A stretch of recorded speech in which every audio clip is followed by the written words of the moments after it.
Hi, you guys. We're back. Sean Javon, All 52 Podcast. It's been a minute. Yeah, it's been a minute since we've been on. World Cup is finished. NBA off season. Well, LeBron is attention seeking like always. So the NBA off season is not officially over yet, but some moves happened with like Lou Dort. Um, I turned 42, and now I'm a fiance. That happened over the last 2 weeks. It's a lot of things have happened, man. You know how many finally text messages I got? So yeah, it was crazy, but it's all a blessing. What's good, my brother John? What's good? Oh man, nah, that made my day when I saw that video. So I had sent congratulations to the Brysons. That sounds great to say. crazy to say. Yeah. All time Um, now. yeah, no, while you were off in the DR enjoying the sun and getting engaged and whatnot, I'm down in Charlotte last Thursday. So it was a quick trip for me. I flew down Wednesday night and was supposed to fly back Thursday night. The problem is they had to do maintenance on the plane, so they delayed our flight by like an hour. I'm like, all right, that's cool, whatever. Then another delay. Then another delay. Yeah, the plane's out of service. We're going to try to find another plane for you guys. Then they come back like an hour later. Now we're going. They're still trying to work on this plane, see if they can get something going. We wound up waiting until a flight got in from Dallas to take us back to Syracuse. I didn't get home till like 4 o'clock Friday morning, and I still So had you to in the wake up airport in the all morning. day. You in the airport basically all day. My flight was Oof. supposed to leave at like 9 o'clock Thursday night. I didn't get back up here till 4 o'clock Friday. Oh, Those are and the worst. it's always in Charlotte that something like this happens to me. Always during the season, that Clemson game. Listen, that weekend was one to remember. I'm just never going to forget it. We had to fly from Syracuse to Charlotte, and then from Charlotte to Greenville, and then we're going to drive from Greenville to Clemson. Right? We get to Charlotte, and our flight to Greenville is out of service because the plane ran into a daggone bird strike.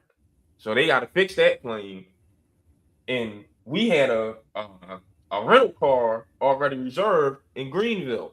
So now we stressing of, oh man, we got to make it to Greenville on time to get the car. Or else we have to wake up dumb early, we drive to the airport, get the car, and then drive all the way to Clemson for the game. So we made a decision. You know what? We're just going to take a cab from Charlotte to Greenville, which was expensive as all know. You know what? Just for when we get to Greenville, our plane landed at the same time as we got there. Oh man! And then of course the next day, Steve Angeli pops his Achilles. And that was just a weekend, man. That was just a weekend.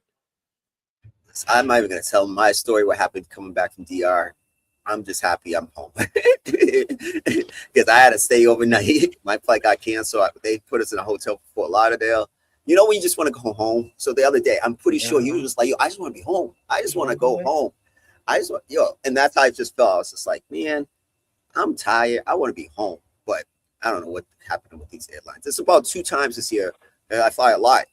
Cancel flights and whatever the case may be. Just canceling your flight. You're already at the airport and they cancel. It's like, yo, what am I supposed to be doing right now? So already went through TSA. Yeah, like if I didn't get to the airport already, I'm like, whatever. But when you get to the airport, it's a lot, man. It's a lot. But that Charlotte airport is small, so I'm assuming there's not a lot of direct flights and stuff like that. Oh no, Charlotte! I don't think that's a small airport. I really don't. It's not. Nah, I wouldn't consider Charlotte. Actually, boy, that's one of the ones where you gotta walk in Charlotte. Nah, Oh, okay, I would okay, consider that small. Nah, okay. Maybe I I'm had thinking Bojangles for Raleigh. the first time in like 3 years, 4 years actually. So that was You in the South then. You can keep a bunch of yeah. Bojangles. That was I couldn't. I saw that in the airport. I said, well, I know what's going on the company card today. Yo, that's a Oh man. fact. Yeah, that's a fact. Yeah.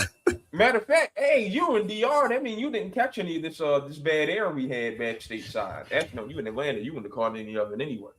No, but I heard about it. I heard that it was some bad weather, like all over the East Coast or something like that. Sean, it was so bad. I wore a mask for the first time since COVID. I mean, I'm sitting there, I could feel the dust trying to get into my Wow. window. I went right back in the house, grabbed me a mask, and went on about my business, bro. So you walked around with a mask the whole day?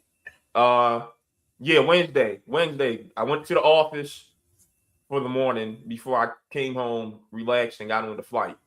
So I was happy to be in Charlotte when I was, because clean air, everything. I was Yeah, happy because yeah. back in Syracuse, it was rough. The sky looked terrible. It was just bad. Damn, damn. That's wild. That's wild. Mhm. Well, New York City caught it as soon as I left, and it's just been bad overall in New York. Aaron Judge still isn't back for the Yankees, but over in Queens, the Mets are having a fire sale. Everyone not named Juan Soto, Nolan McLean, and a couple other young pieces are available. Meaning Francisco Lindor, who is just like that, become a terrible contract, Yep. is on the move. You got to find someone who even think about Brett Beatty and Mark Vientos. Lord have mercy. Um, and Sean, I'll be honest with you. The Francisco Alvarez experiment is coming up on being over with. At least if I were calling the shots. Your thoughts on just a terrible summer in Queens? Um, really disappointed. I think like I thought again. I'm over my disdain for Juan Soto in this sense. The Yankees have been really good rally up Juan Soto, so the sum of the parts equal more than just that one player. So I'm over that a little bit, but I didn't expect this. And David Stearns, I loved what he did in Milwaukee, and actually Milwaukee has continued without him too. So maybe it's just the whole organization, the structure there. So I got to give good credit for that organization, but it's been a horrible, horrible, horrible, horrible situation in New York, and especially your owner will spend everything. Him and Steve Ballmer, I think the richest owners in sports, and so he'll spend anything, and nothing has really gone right for the Mets. For instance, Francisco Lindor, horrible. I don't know who would take that contract. I think you might have to incentivize people to take the contract with some additional prospects, because that's one of the worst contracts. But I And you remember, normally don't hear that in baseball. That's normally a basketball thing where you got to attach a draft pick to a terrible contract. I remember years ago. Remember Adrian Gonzalez, the first baseman? Uh-huh. Yep. So the Red Sox, when they realized it was like, yo, that was a bad contract, they had to ship him out. And so it could be done if they could be able to switch him out and get that money off the books. It'll be possible. But I'm just thinking he's not. I wouldn't consider him a top 10 shortstop anymore. And so No. I'm not. Who am I giving up for him? Who am I giving up? Like prospects wise, that doesn't make sense. I think they could get something for Clay Holmes. He's having a good year. I think his ERA was like 250, 240 this year. He former Yankee arm. I'm kind of like, damn, he could have been a closer. No, he could have been a starter because he was our closer in New York. He was coming out the bullpen, but he's having a good year. Peralta, Luke Weaver, another Yankee. I think they could get some guys, but what they have to do, I think what big market teams fail to realize, you got to build it from within. Like the Dodgers still have the fourth best farm system in baseball, according to Baseball America, and they have the highest payroll in baseball. So you could combine the two, but just throwing money at people or a situation, it doesn't work in baseball. And like I know we're talking about salary caps, and I know eventually we'll get into all that when it comes up more, but I think it's one of the few sports that there should be some type of limit, but money doesn't define to me that you're actually going to win the World Series. Like you still have to have really good baseball players, and it has to be built the right way. And I think that's what the Mets have to do. They have to break it down to the studs and be like, all right, how do we build it the right way, and then spend on free agents when it's time, not just spending frivolously on free agents when you don't have the infrastructure to settle. But it's a good if they can get off Lindor's contract, maybe attach a few prospects and start from scratch.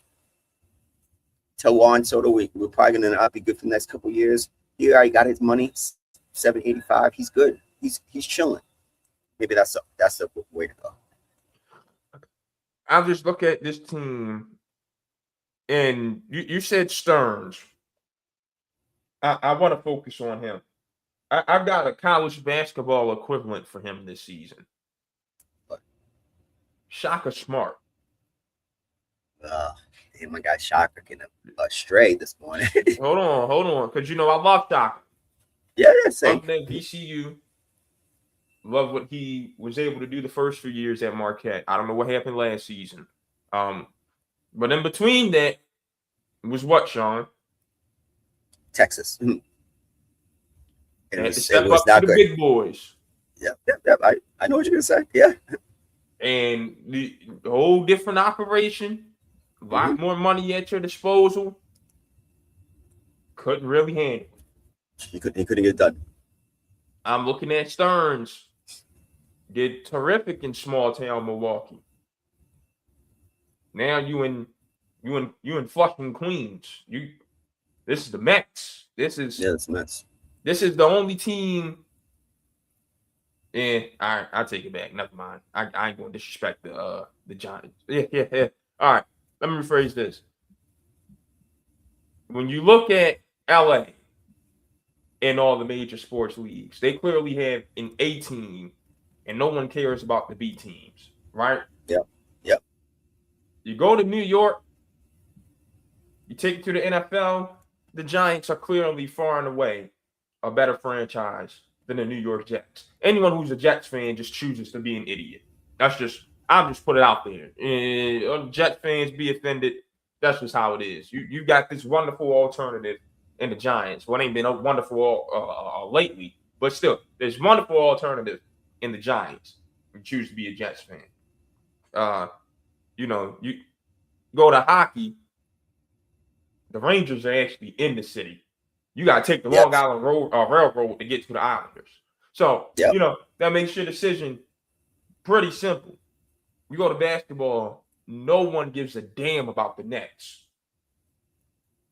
But you get to the Mets, you are in this position where you clearly are the inferior franchise, but boy, do you have a lot of fans that really, really love you. Matter of fact, Mets fans might be more passionate than Yankees fans. Yeah. You got a real job to get done and a lot of money to spend because you actually have more money than the Yankees these days. You are the Clippers, where you are the second show in town, but you've got more money than the show in town. Wow, good analogy. You got stuff to get done.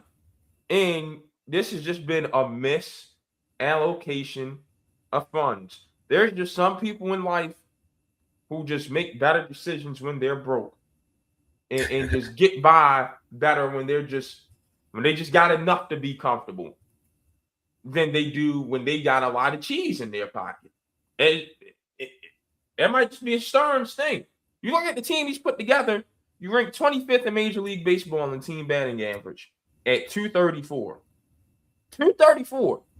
You're 16th in home runs.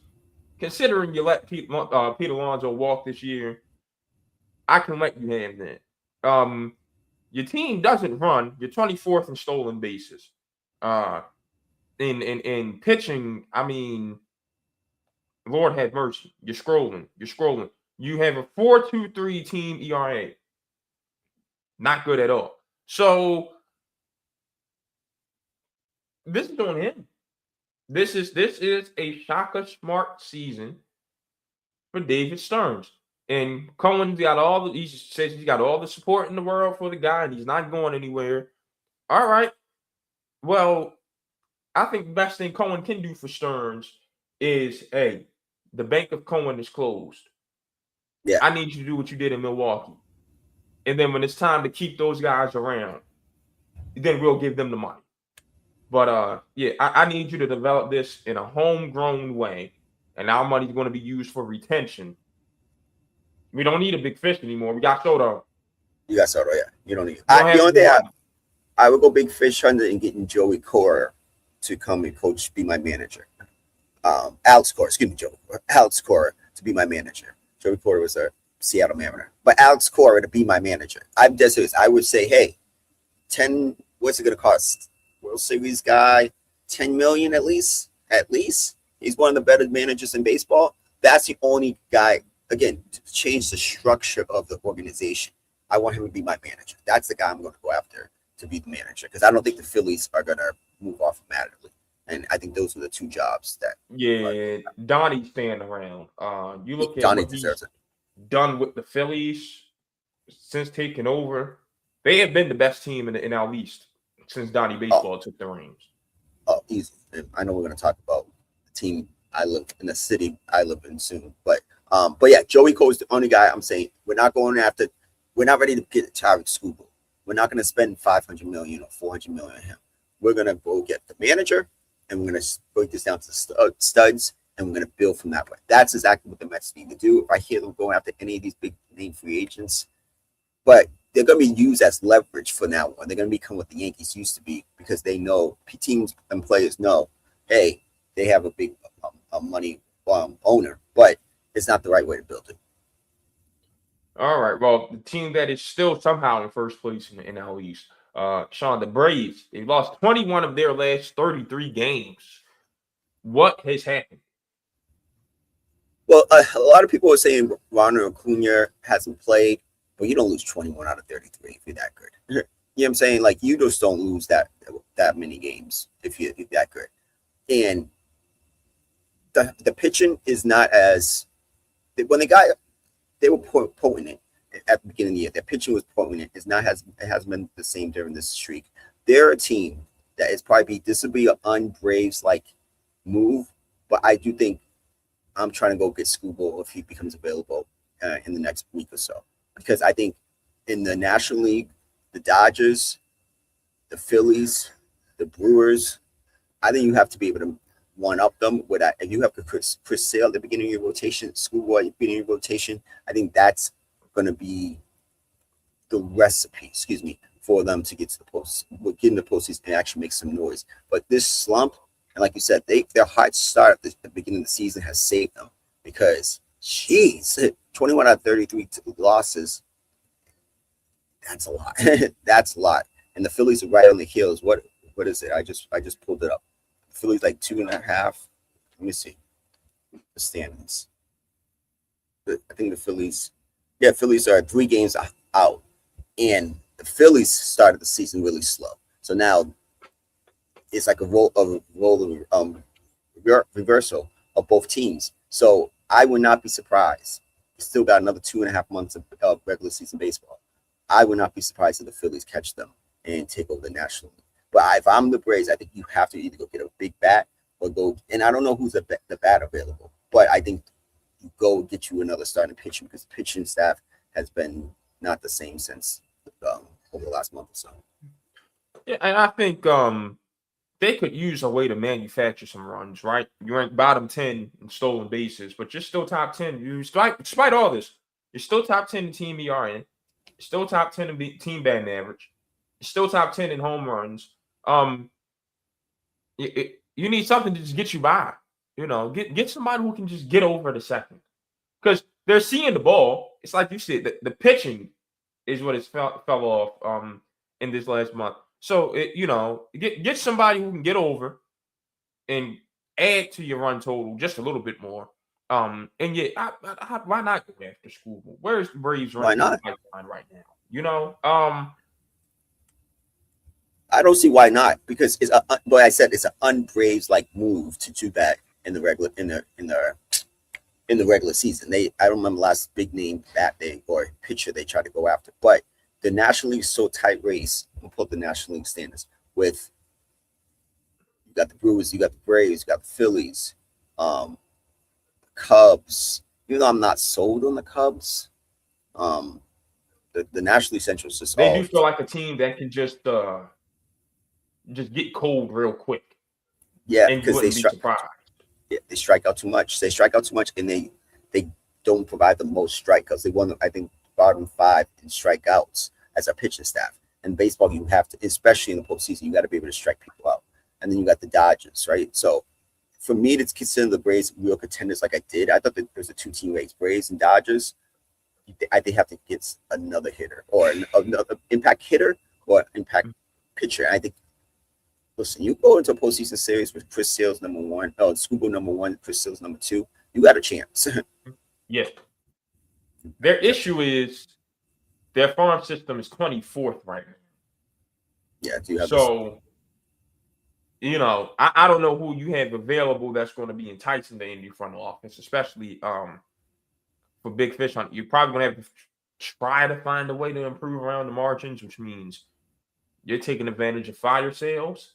But yeah, 21 of 33, that's rough. If I were a betting man, I'd put some cheese on the Phillies to come from behind and take over the East before the start of the postseason.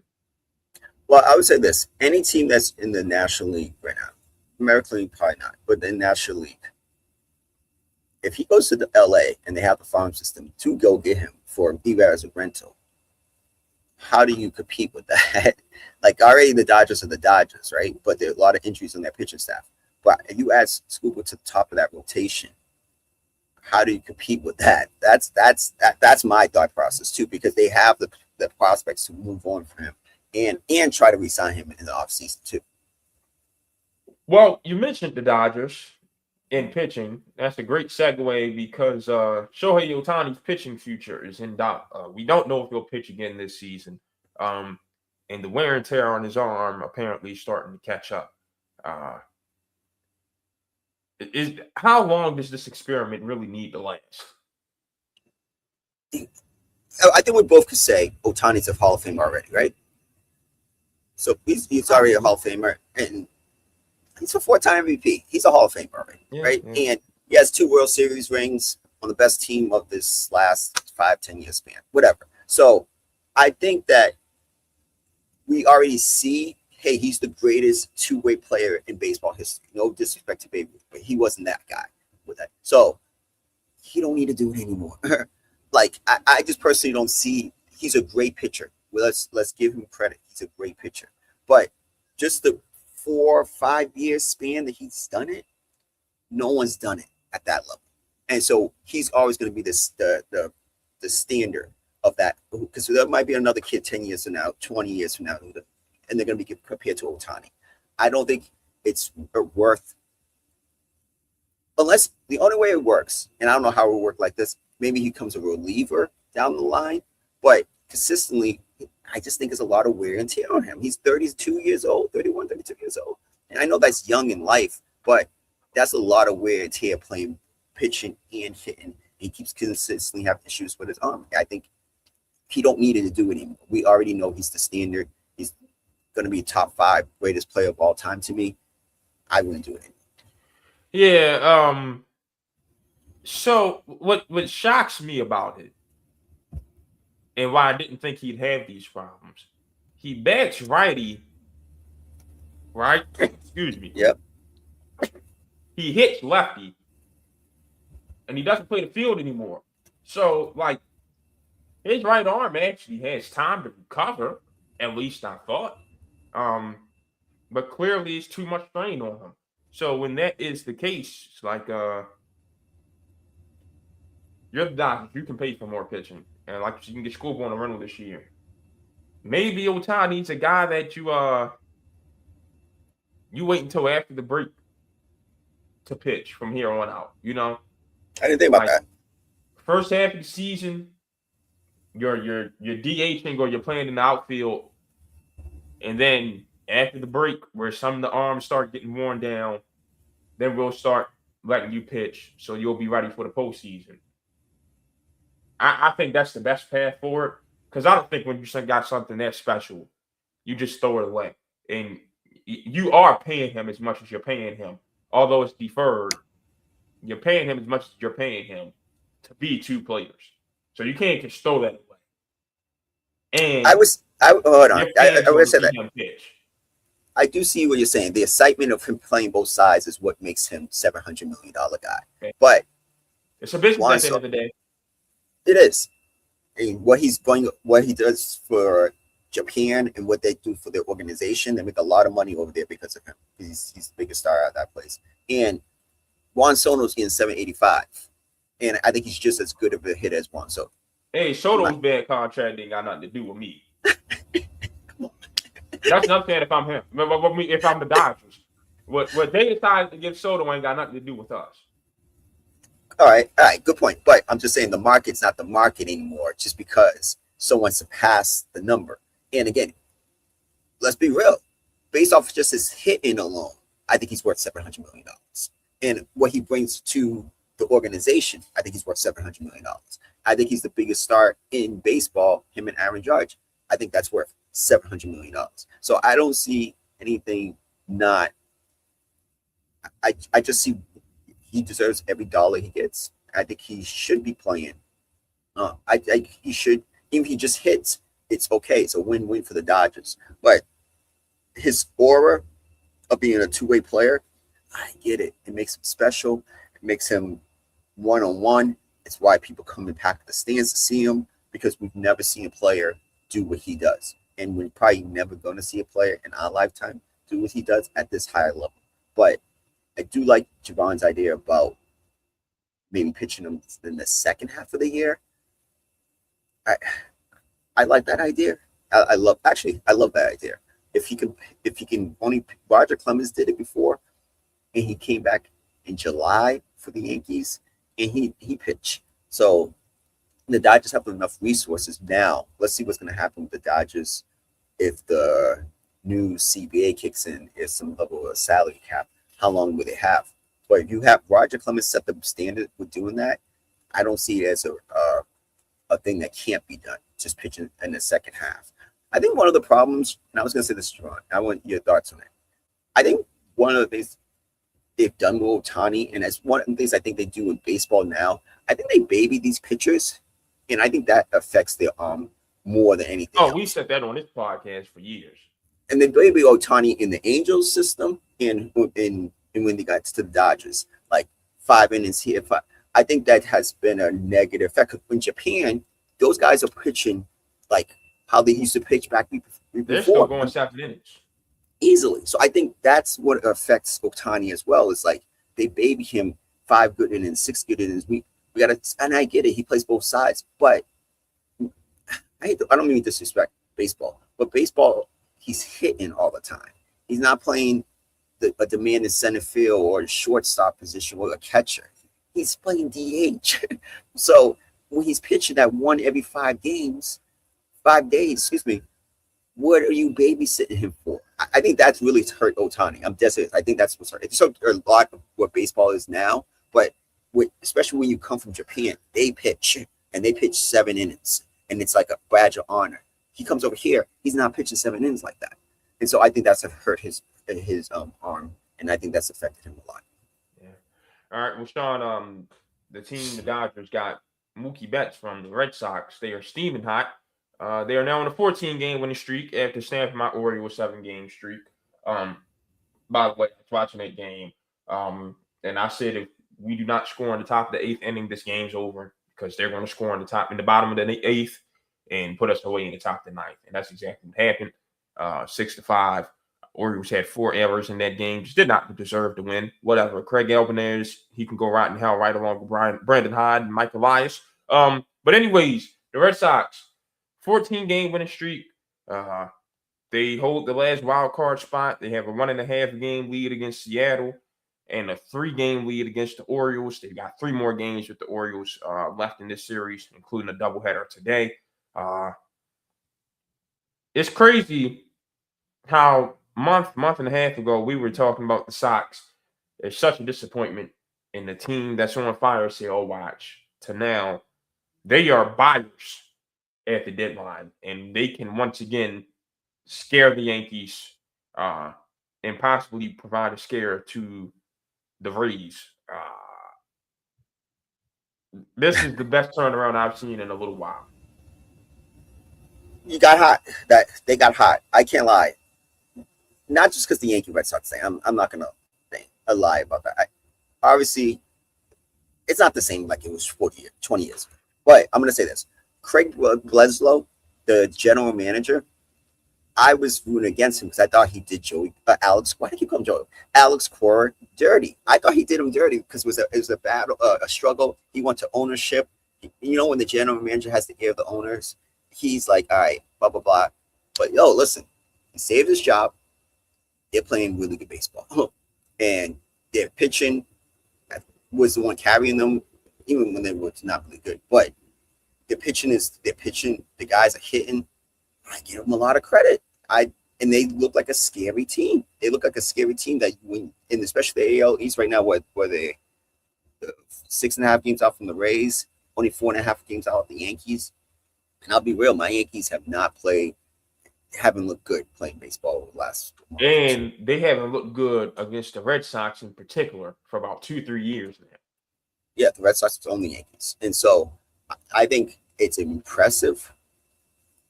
Are we like, should we be, they have the talent. Let's be real. At the beginning of the year, I thought they were going to be better than they were. So like they just put it together at the right time. 14-game winning streak, have a chance to get 15. Very, very impressive. And so again, I can't lie. I was not rooting for them, just not being a hater. It's just like I thought Breslow did dirty. But they should be buyers because they do have they have a chance, especially in the AL, which is, I don't remember in my lifetime, been watching baseball for over 20 plus years, that it's been this bad, the American League. I think it's a lot of mediocre teams in the American League. Yes. I can remember one time it's been this mediocre. Mediocrity is the definition of the AL West right now, by the way. 51-50 is first place. 51-51 is second place. Like, that's the thing. We can transition to this. I don't know who should be sellers at the deadline. Like, is Houston the cut line when you look at the wild card race? I'm looking right now, right? Because Alvarez is probably going to win the Triple Crown. So you can't sell when he's playing that good, right? And you're only 4 games out of it. But like Detroit, you're going to lose Skubal. He had such a great year last year, and you stink this year. Toronto, oh, hold on. Sean, I'm going to go ahead and make you happy with this. Cal Raleigh and Vlad Jr. Y'all were so great last year. Y'all have a combined 13 home runs this year. And don't get me started on your other numbers. Yeah, like outside of Alvarez, Aaron Judge is the best player in the American League. Let's just. Oh yeah, that's not even. You got it. You got it. With, like that type of inconsistency makes me itch. It is disgusting. I mean, it would seriously discourage me from any lucrative deal. Period. But that is ridiculous. But yeah, like I think Houston's the last team on the cut line. Detroit, sell. Toronto, sell. Oakland, great start to the season. Then you became garbage again. Sell. Kansas City, hey, Bobby Witt Jr., free yourself. Facts. And then, of course, the Angels. I mean, we've been saying about the Angels for years. Artie Moreno's on the list, bro. He's on the list. Oh, no. He's on the list, so you always call that list out. He's bad. On the list. He is Until bad. that day comes, ain't no saving the Angels.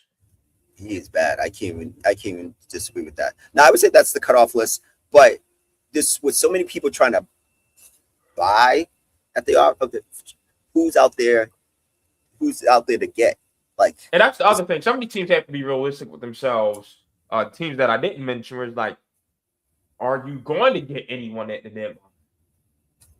And are they going to be worth it? Like, are they going to transform your team or at least plug those desperate holes that you need filled?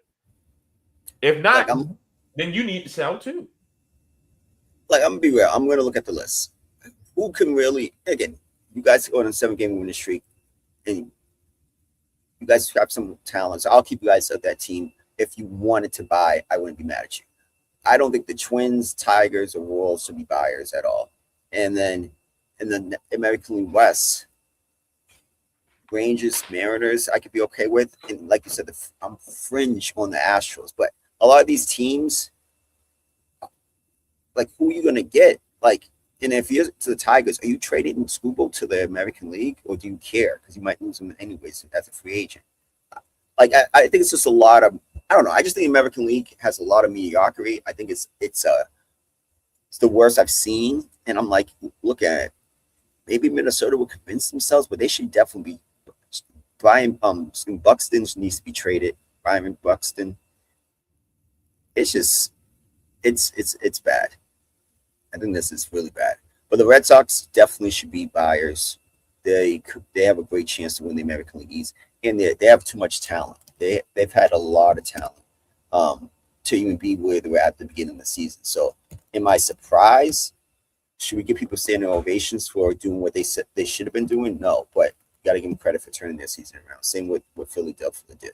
I give them both credit of Philly turning their season around because there were two teams that were too much talented to be in the position they were.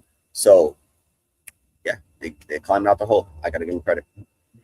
All right. Yes or no? Does Jordan Alvarez win the Triple Crown? Let's see these numbers. Hold on. 326, 33 home runs, 75 RBIs.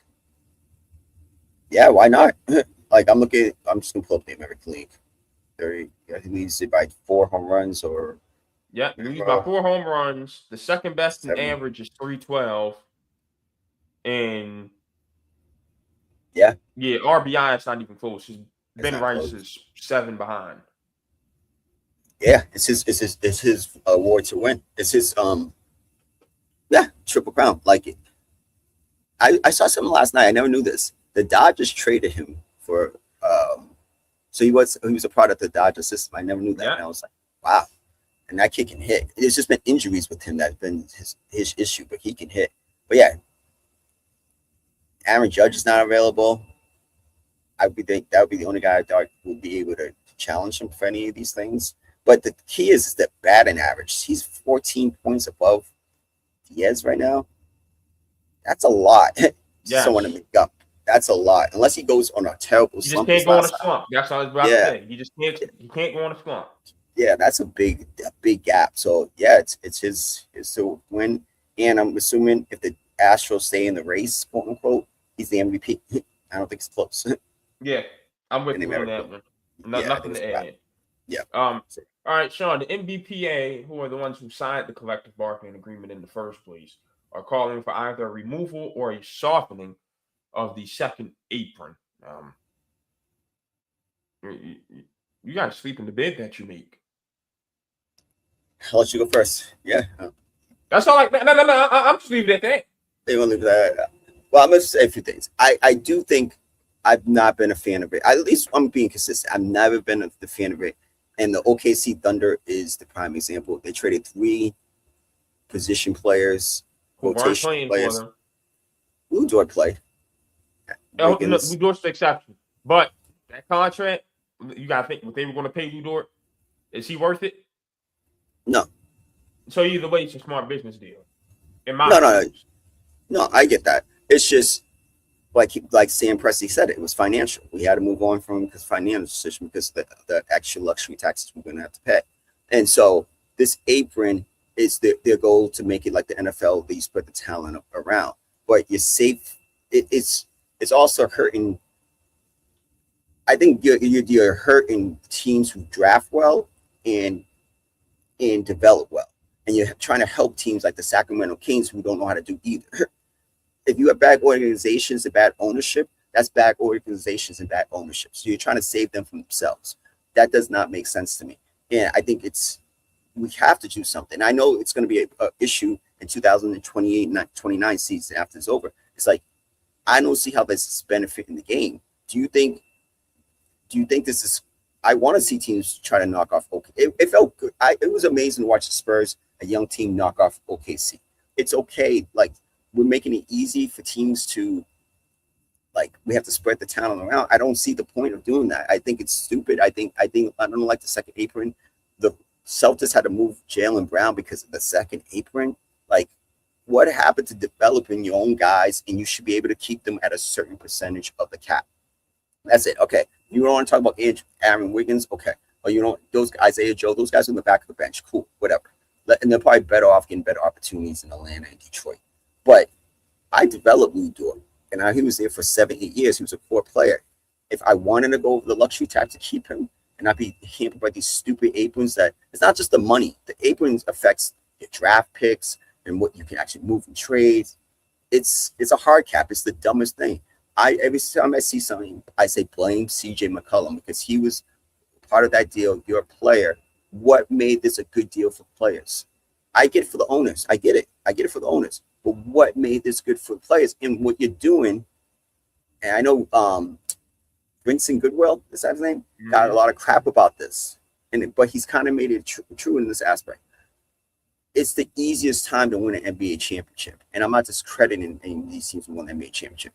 But when you can't keep your teams together, look at the Nuggets and the Celtics from 3 years ago and 2 years ago. They're completely different teams. And that's because of these aprons. They're not even close to the same teams anymore.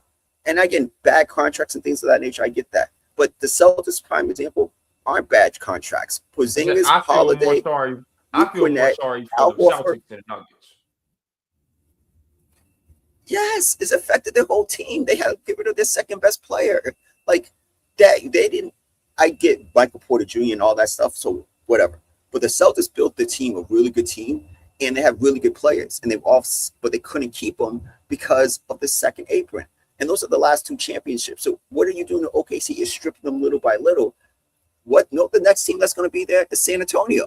San Antonio's up next because they're not going to be able to keep everybody. De'Aaron Fox will be gone in a year or two. We all know that. That's a given, right? But Julian Penny will be gone as well. Luke Kennard will be gone as well. It doesn't make sense to me. I think that's not how do you define and spread out talent. So I'm all for getting rid of the second apron.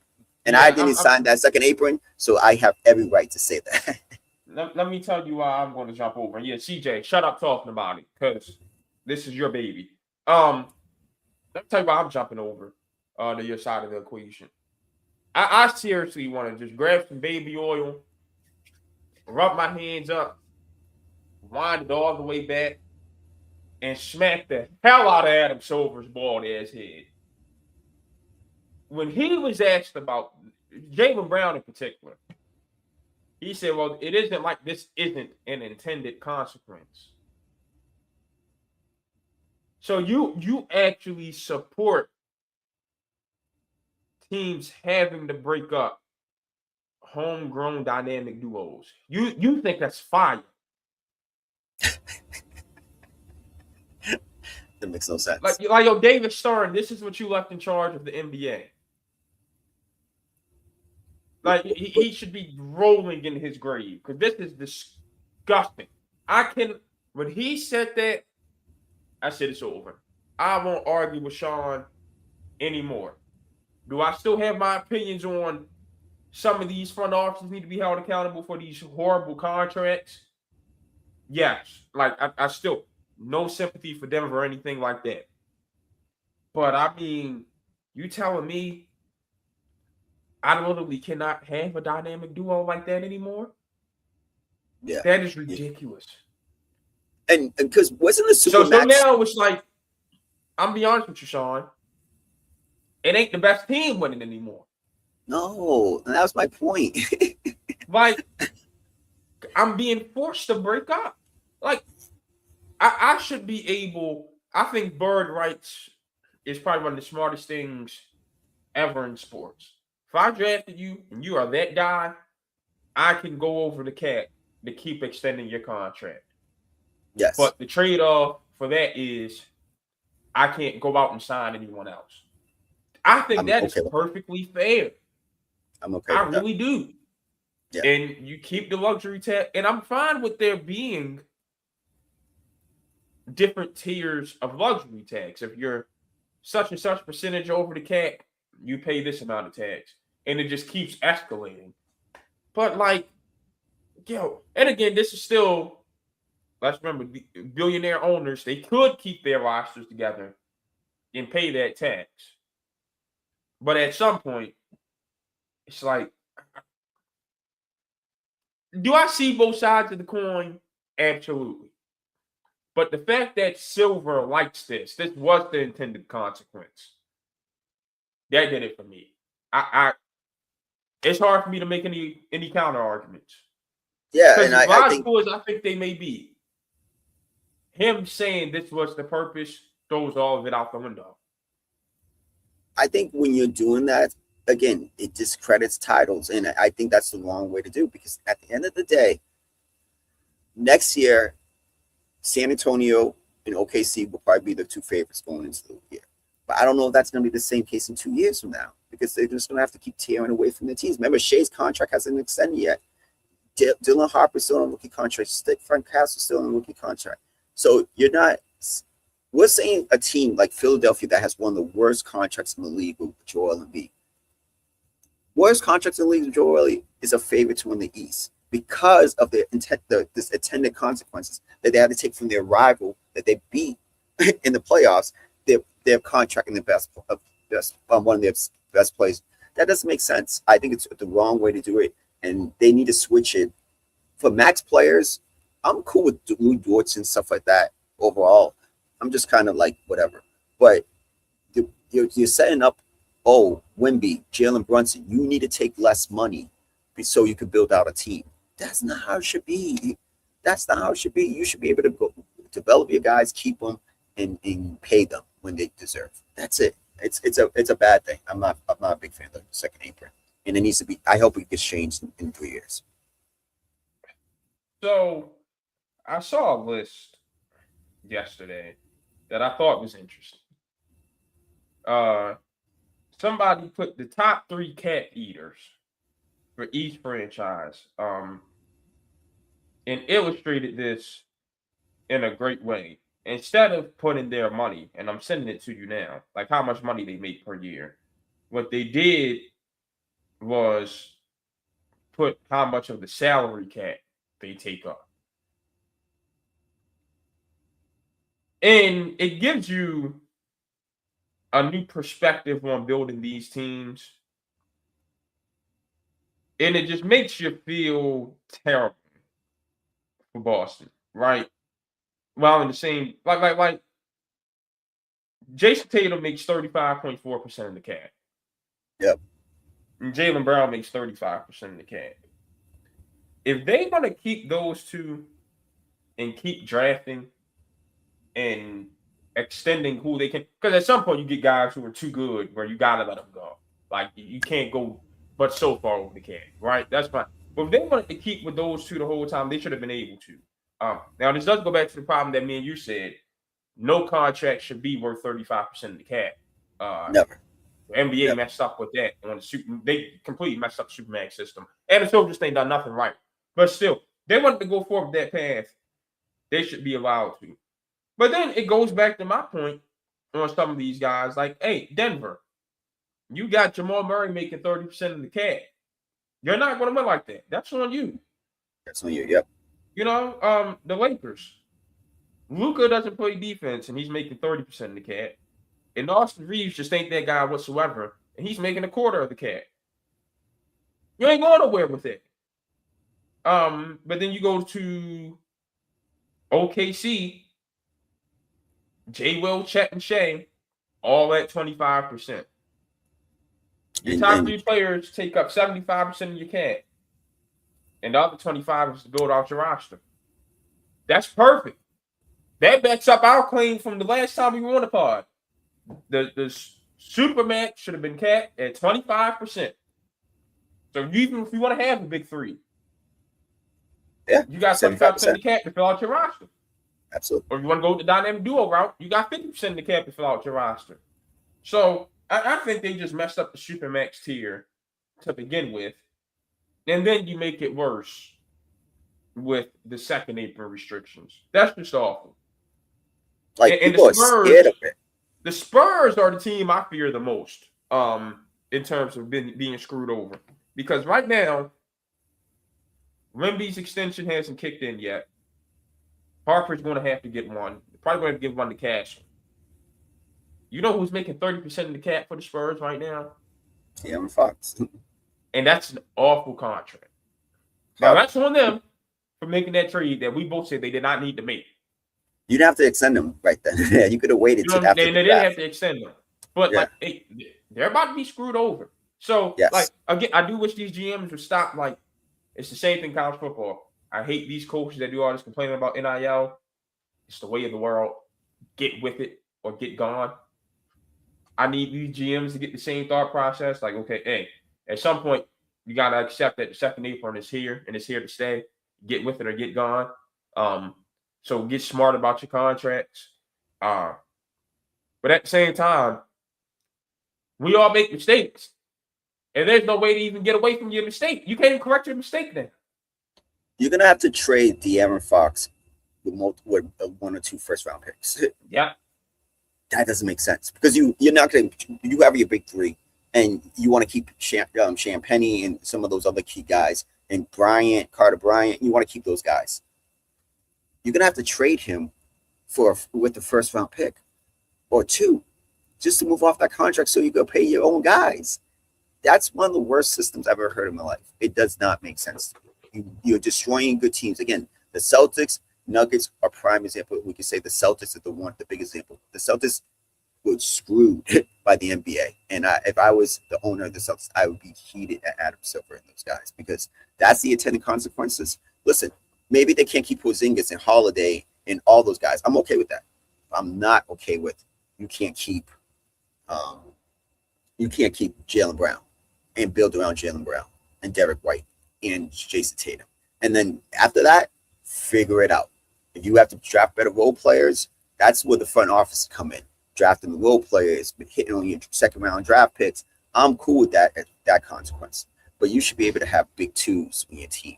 And that's it. But I do agree with you 100% about the contracts. But yo, let me get my charger and then I'll be right back.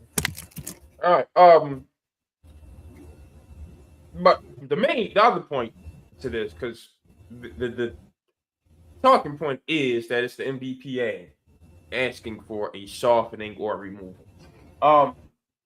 This is one of those typical, you got consequences in life. Like no one forced you to agree with this. Baseball is most likely going to go into a work stoppage because their players union is actually smart.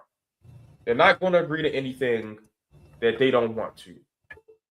If they don't want a salary cap, they're not going to agree to it.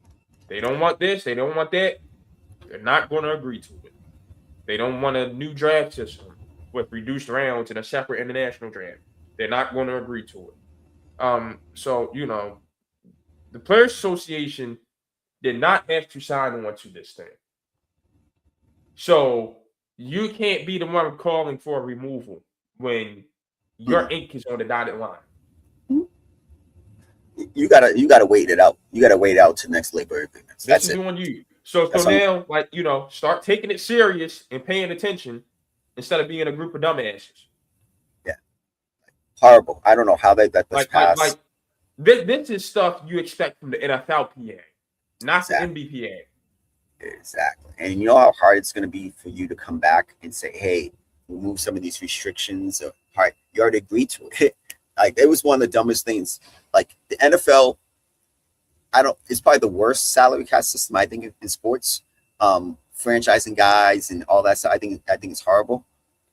But they've been doing it forever. But why would you even set yourself up? That's why I understand the Major League Baseball players. Even though I think that there needs to be some form of cap in baseball. But I understand. Once you agree to it, it's really hard to reverse it. Yeah.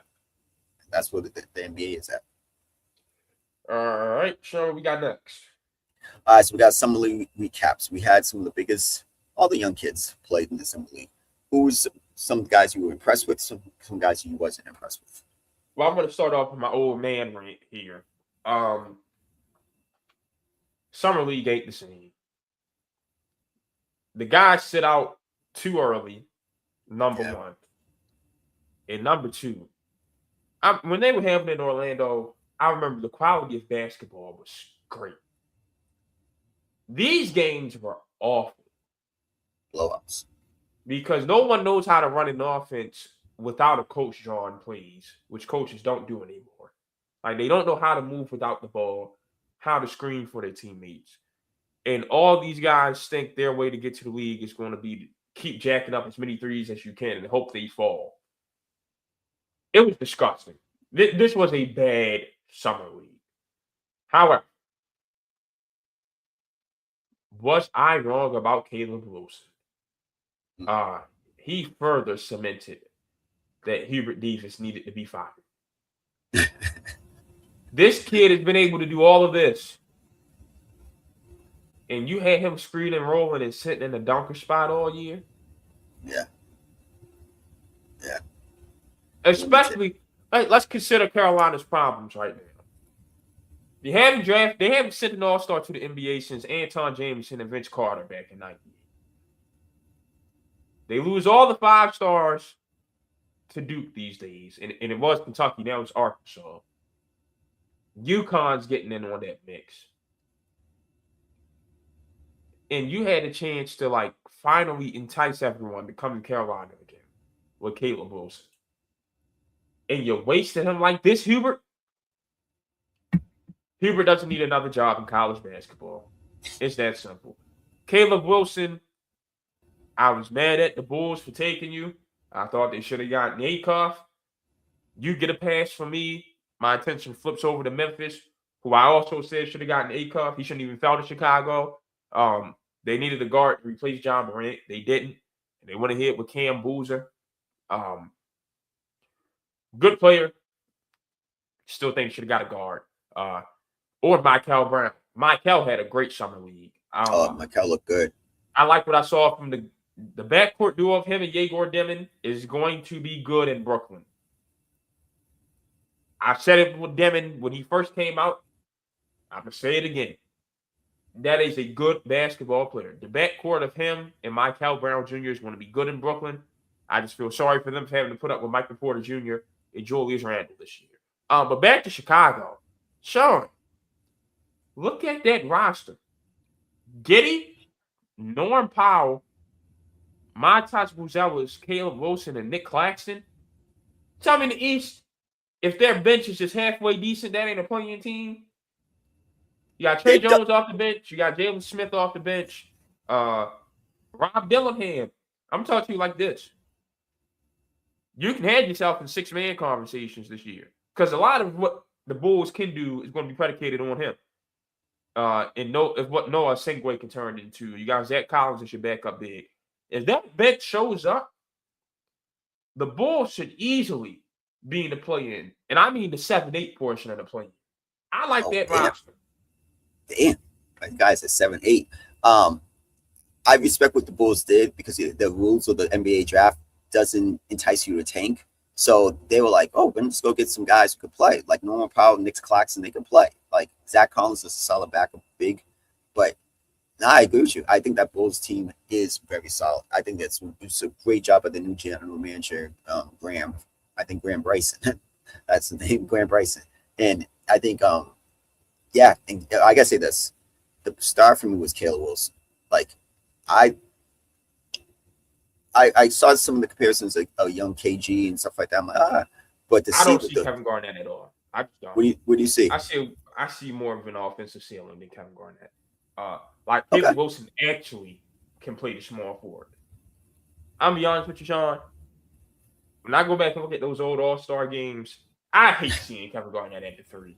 I really He was at the 3. Yeah, he was at the 3. Tim Duncan and Shaq, I hate seeing it. Just being honest. Yeah. I'm not going to hate seeing Caleb Wilson play the 3 at all. I think this is going to be listen, the 4 guys got into the right situation for all 4 of them in the right teams.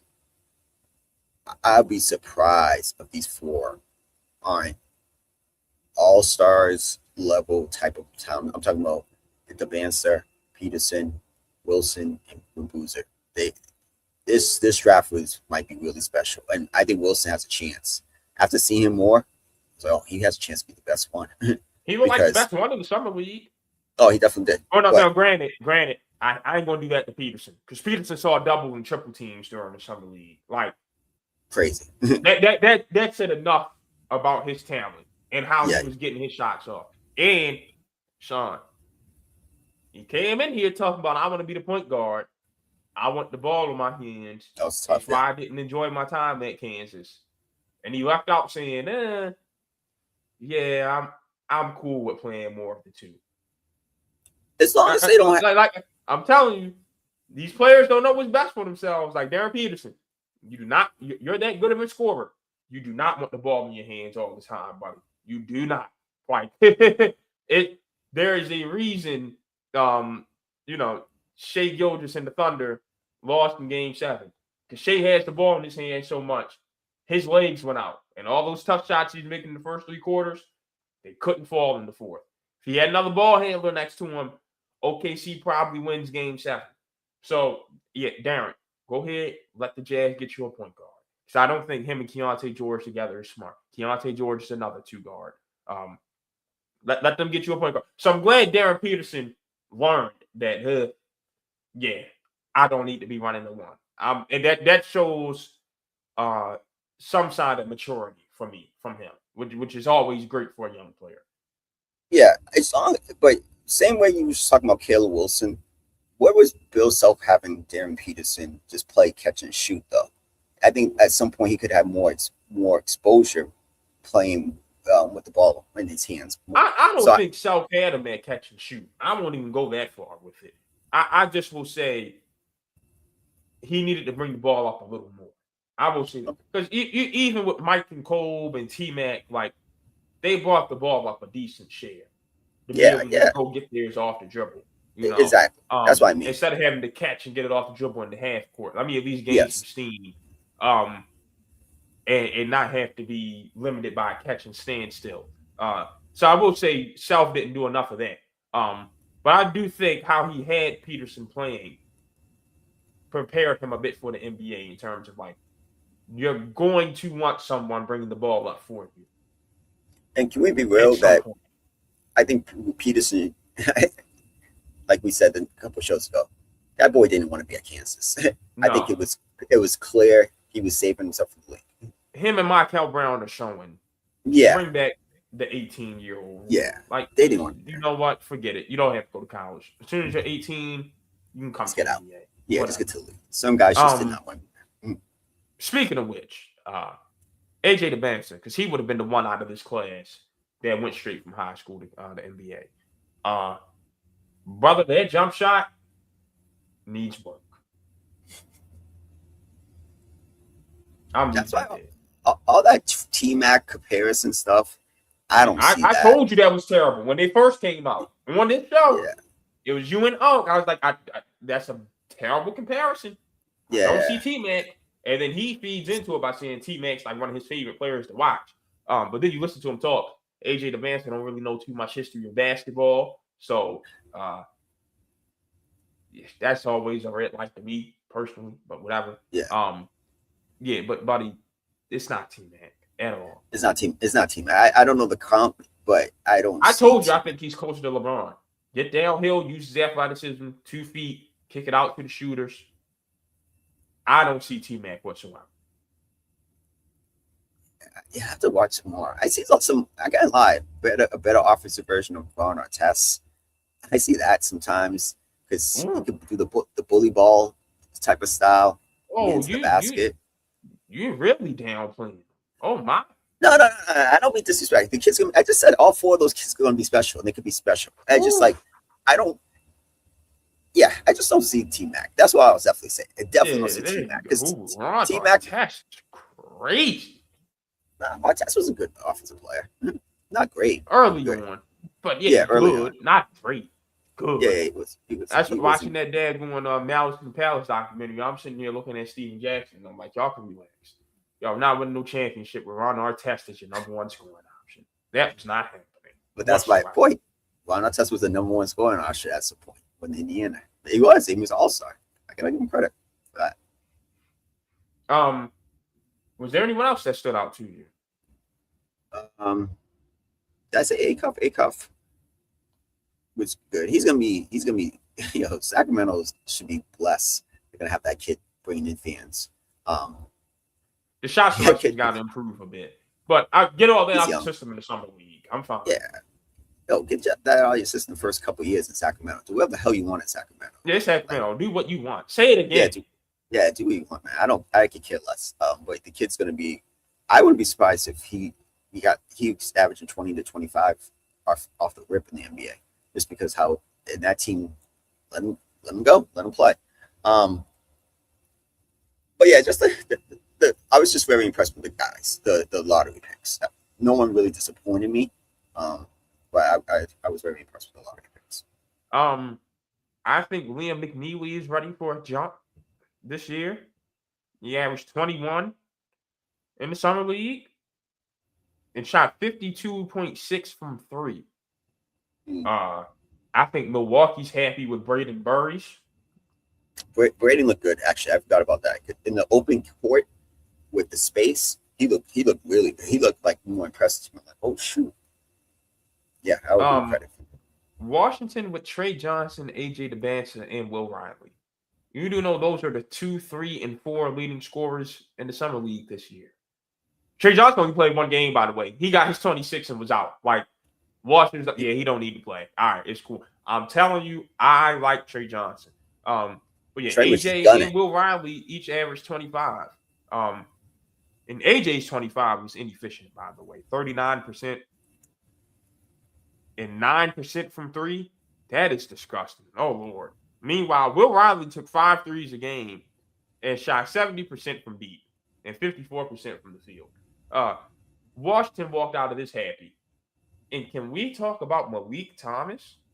27 points a game in his 4 games? I mean, was Darius Acuff holding him back at Arkansas?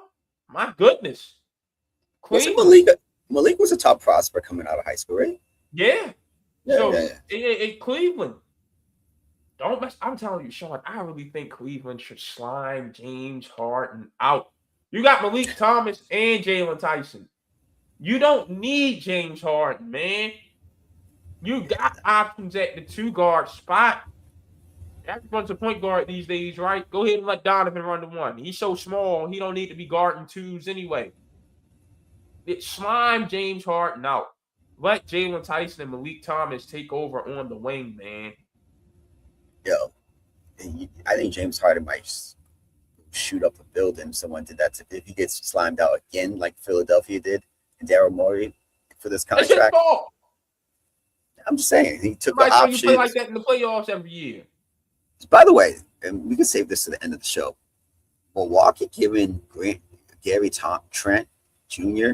4 years guaranteed money. They're about to investigate the Bucks. Oh, they are. Like, yeah, because people are like, this is so fishy. Like, you clearly gave him an under the table deal when he first signed. Like, yeah, listen, let us underpay you now and we'll overpay you afterwards. And that's exactly what happened. I saw that before I left. I was like, what has he done in the last 2 years to earn that type of money? Like, that was like role player money. Like, you know what I'm saying? that was crazy. Shout out to getting his money. But investigation is coming to Milwaukee. Yeah, they have to be. Yeah, that was bad. That was, especially with that team and where they're at right now. It doesn't make sense to give him that type of money. No. Oh, and Yaxel Lindborg. Yeah. Oh, Steve. He should be playing. He's old. I ain't no excuse for you to ruin this rookie. Yeah, he's just starting 3. I think he's just starting 3. Well, I'll be honest with you. Why does Draymond Green need to start? Come on, man. He's starting. Green's 4, KP's 5, Lindenbaum 3. I don't know who their 2 is. Maybe Jimmy's hurt. Moody's hurt. No. So you know they love their guy Podziemski. Yeah, and then Steph. So the one rookie that what's the rookie that hurts me? No, the rookie I would say 2 guys who need to put on weight. And Nate Ain't. Yeah, he looked really small against some of the other guys in some. He looked really small. But also Keaton Wagler needs to put on. Yes. Keaton, he had a bounce back game in one of the games, but just how small they guys looking at, and these are not the actual NBA players. And so I saw them, and I was just like, oh yeah, those boys need to put away. Yeah, those 2 guys need to put away. And Amen is going to be a project. Like, I want to be very clear about that. He's going to be a 2-3. I told you, he's not an NBA player. Whoever told him to go one and done, yeah, that's terrible advice. Yeah, he's definitely got to. But those two boys, I was watching them. I'm like, yeah, they need to hit the weight, put on 10 to 15 pounds of muscle. I don't know how I feel about Yak2 after 3. I'd much rather him after 4, especially in Golden State system. KP has to start. Yeah, you're right. Draymond Why has does to start. Draymond have to come back? Why? Like, tell me what does Draymond do for you besides give you a headache? Oh, that idiot. He ain't talking about some. Steve came to me and said it's getting hard to defend you in public, and I told him Oh, don't. And I saw such a weight lifted from his shoulders.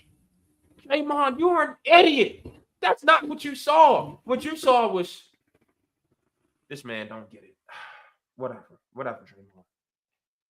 Like, oh man, why does he have to come back? What does he do? He's not worth the headache. They picked them as the cornerstones. Him and Steph. That was the two cornerstones. I don't know. I see your point, but and then he gonna be in the comments section. Yo, I'm gonna be honest with you. I went to Temple University, which is known for after-hour activities. I don't know if I've seen any woman possess the skills that Draymond does when it comes to LeBron. I mean, this man was in. No, I don't care, bro. This man was in the comment section. Somebody asking him, what's your role going to be if LeBron comes there? He's like, oh, I'm giving up my number, and I'm becoming PJ Tucker, best corner 3 shooter ever. Come on, bro. Like, they at Fan Fest. LeBron showed him something on his phone. I mean, you would have thought Richard Pryor, Eddie Murphy, and Bernie Mac just wrote the best joke of all time. The way Draymond was over there chuckling, but like, yo, do your knees not hurt? Does your throat not hurt? Is your mouth not dry? Like, give it a rest, bro. He has a wife. I don't think he needs Draymond Green too. Yeah, it's or unless that's how he getting down. Who knows? You know, Hollywood. It's its own little thing.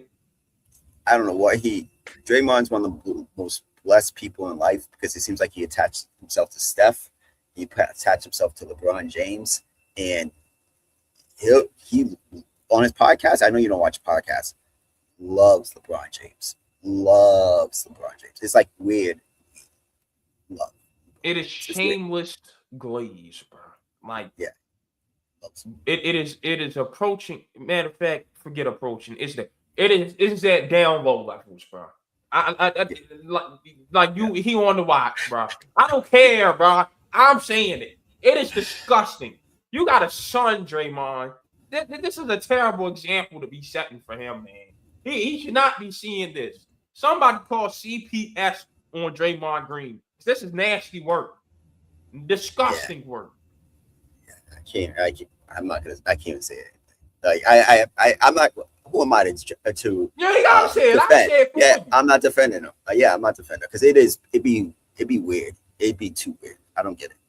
Speaking of which, did you see the Heat ran a test run on their YouTube channel for July 27 LeBron James introductory press conference? I saw that. I read it this morning. Like, I think that's a terrible decision. LeBron, Giannis, and Bam is disgusting spacing. But whatever. I think you should just go to Philly and get this thing over with. Stop being an attention whore. You probably win the championship in Philly, to be honest with you. You probably could win it. Yeah. They'll go to they'll be my favorites to go to the finals. I can't. Yeah. I think they'd be my favorites to win it. I'll be honest with you. I'm not mad about that. Yeah, because LeBaron Philon, that was another guy I was impressed by in the summer league. Like what I saw from him. And that's coming off your bench now. Oof. But yeah, just what up, Ron? World Cup. Sean, I had a blast watching the World Cup this year, man. I had a blast. The best. I'll be honest. I knew soccer, but I didn't know it in depth. But I watched so many games this year that I just was so in tune. And man, I was watching the game Argentina-Spain, the last game, we're at the sports bar inside the resort. That place was packed. Like everybody was there. You had Spain fans, Argentina fans, and everybody. I didn't even tell you this part of the story. So I'm sitting next to this. I was like the adopted Argentinian kid for one of these families. This family was like, sit here. There's no seat. And then my girl comes to next to me, and then we start talking. They don't know Spanish, English. I don't know Spanish. But we just have a connection. We both were talking. Yo, we want Messi to win, right? Tell her, oh, I'm engaged now. Congrats. They gave me big hugs when I left. You would think I knew these people for 20 years, but that's what soccer sometimes the sports brings you. And so I just think this is funny. And this is a PSA. It ain't that serious because look, when I watched the Knicks the Knicks and Spurs finals, right after the fans after the started game, started beating up the Spurs fan. We're on a nice resort in Puerto Plata on vacation. These Argentinian fans and these Spain fans started fighting inside this, and kids are there too. One kid, I had to go hug him. He was crying when he had the Messi jersey. I was like, yo, it's okay, buddy. Just crying. I've been there when I was 12 years old. Shaq lost the finals. I don't know if you knew this. I was such a Magic fan, Penny and Shaq. I cried in 94 when Houston beat them. And my girl was like, yo, he's crying. So I go over to him. I was like, yo, buddy, it's okay. It's okay. These fans are fighting. And I was like, yo, it's just sports drama. Yo, I'm dead serious. That happened. I forgot about that. That was so funny. The liquor was flowing too. It was a celebration Tory weekend. The liquor was definitely flowing. But I'm telling you, these fans started beefing in a resort. And like, and then everybody's like, yo, chill out. It's not that serious. It was amazing, yo. I'm a Messi guy. I got a Messi jersey. That's my guy. I think he's the GOAT. I think this World Cup proved he's the GOAT. But Spain was dominant. The Spain run was dominant. The Spaniards played team football this tournament. They looked unstoppable. I chose them to win it. Once the final came around, Yamin Lamal, this is your sport now, man. Messi's on the way out. Ronaldo's over the hill. We saw how Harry Kane and those boys choked against Messi in Argentina. You own Mbappe. I mean, you got to fight back at some point, Killian. It's ridiculous. And Erling Haaland is very good. Don't get me wrong. There's no disrespect to him. He might be number 2. But Lamine Yamal, it's your sport now, brother. Yeah, I think one last thing about the way it was done in different cities this time around in the United States. Shout out to the United States for how it was dope. And Canada and Mexico, excuse me. You're right. No disrespect to them. I just thought the level of high quality football that was being played, the intensities of the games, how impactful the games were. It made me a soccer fan. I can't lie. It made me a soccer fan. I was like, wow, this is impressive. I love it. I can't wait for the next World Cup. I can't wait for the next World Cup. Very impressive. But it's sad. It was sad for me to see Messi go out like that. If he might have another run in him. He's 38.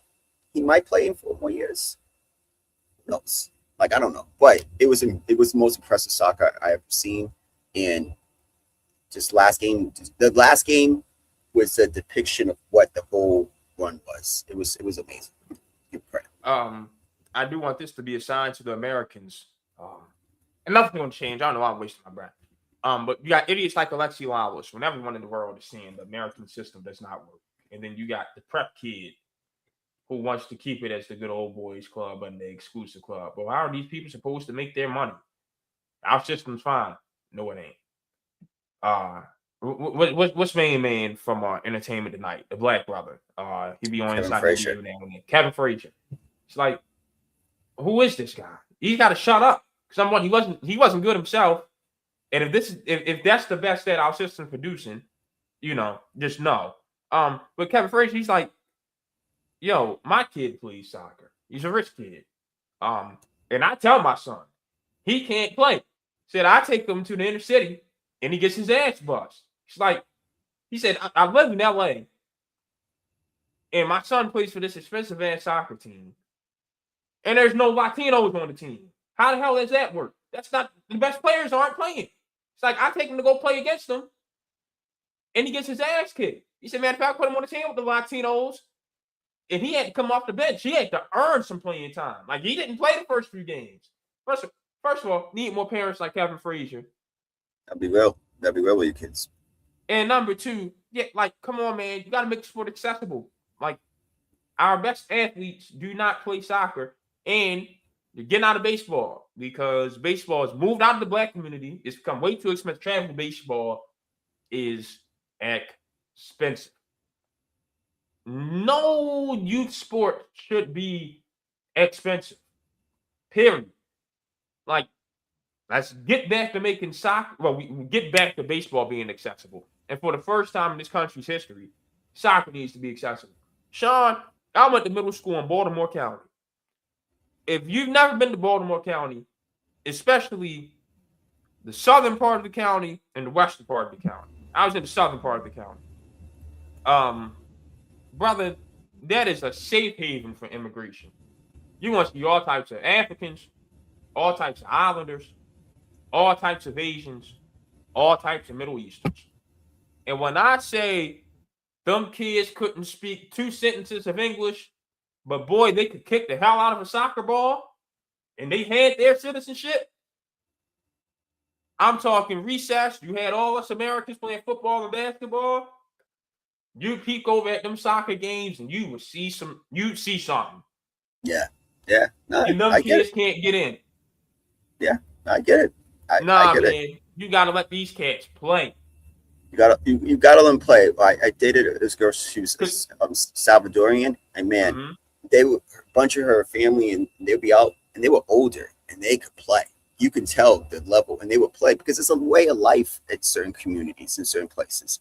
For the U.S. to get to that level, it's kind of like when we talk about baseball in Miami. It's just like, hey, it just makes sense. You have to let them play. You have to get more Latinos involved because it's just different. The culture is different. It's a way of life over there. It's a way out. And it's funny because when I went to high school in Harford County with a bunch of white kids that had money, and I'm watching them play and think they're good. I'm like, y'all got nothing on them kids I just saw. Them broke immigrants I just saw.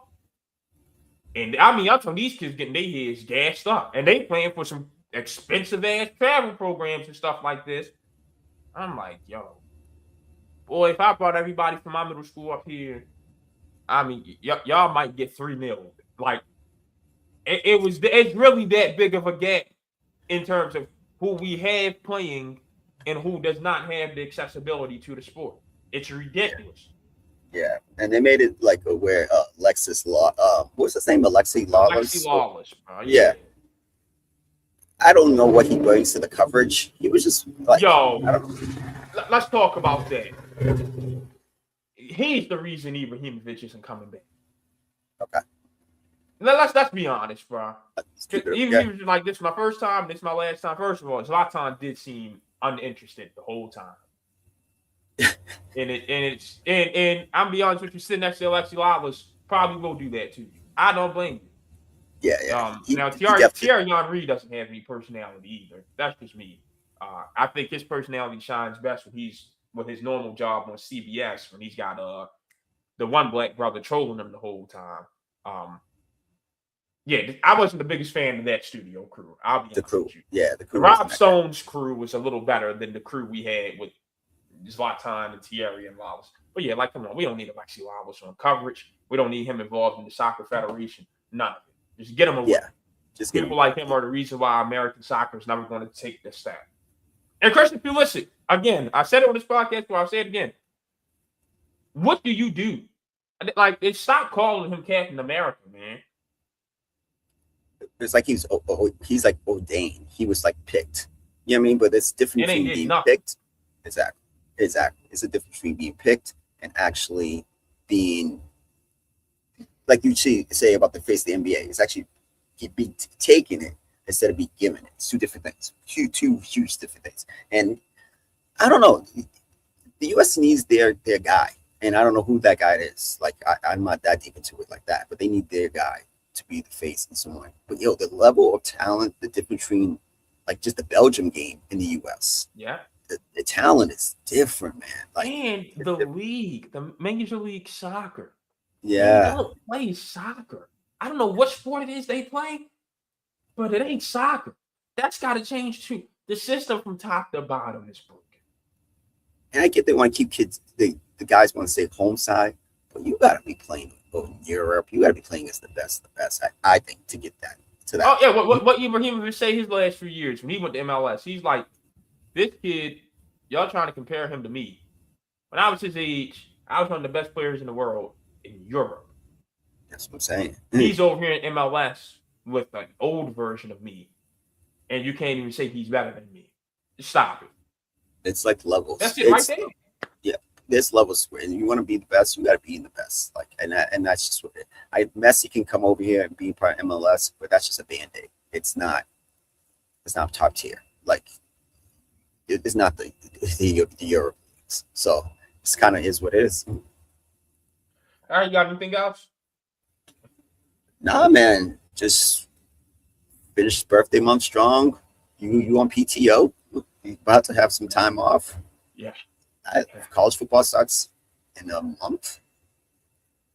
Yeah, and it's football. I hate the summer ending, but man, do I love to have Saturdays and Sundays back when it's football. Yeah. I can't wait. Let's see. ESPN dead wrong for how you fired Ryan Clark. And I got the scoop that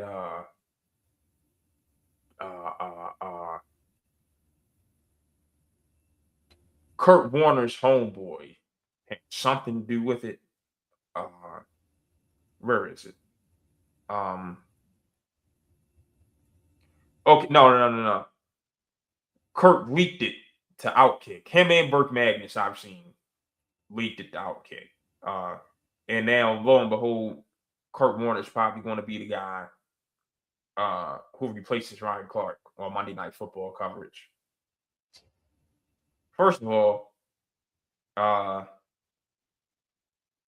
Monday Night Countdown, excuse me. So Kurt, that's super slimy. I had to unfollow Kurt like 2 years ago. He got too much. I don't know. His Twitter's a little too much for me in terms of I don't know. Whatever. His son, cool peoples. EJ is great. Kurt, sure he's a nice guy. Just ain't my cup of tea. And then they're going to replace Clark in studio with Kyle Brink, Pete Schrager's homeboy. And we already know the Pete Schrager, Ryan Clark stuff from a few months back. That is slimy. Ryan Clark built what your NFL coverage is right now. He built NFL. He did. Yeah. And you fired him in the middle of that show. The thing is, let's keep it a buck. And no disrespect, but I gotta be real. Mina Kimes and Dan Orlovsky are the worst in that show. Thank you. I don't know how much you're making. I don't know the numbers. I'm going to be Orlovsky shares an agency with Josh Allen, and he is one of their errand boys. So they're never going to get rid of. So ESPN's not going to get rid of him because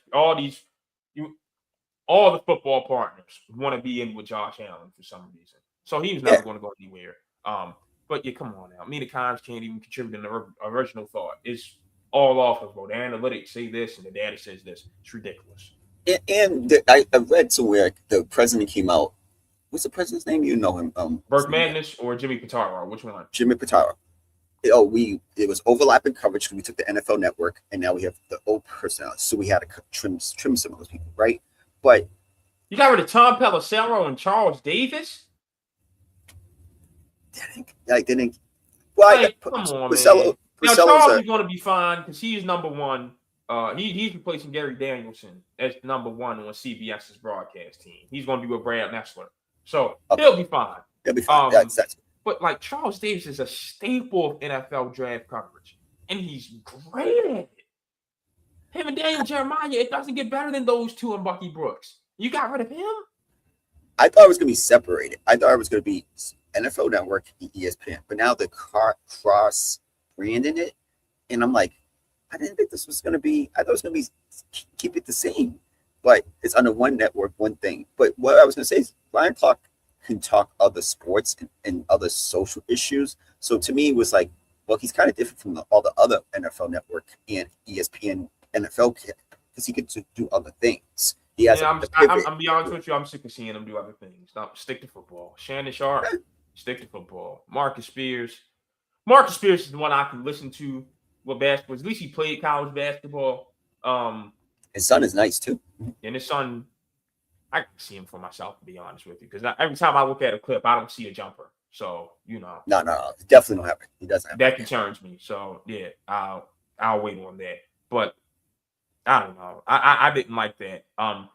Cam Newton, yeah, I understood him going. Yeah, Cam, I hate how Cam just tries to get up there and take forever to make a point and try to sound smarter than he is and thinks he's cooking. It's awful. I can't watch the podcast because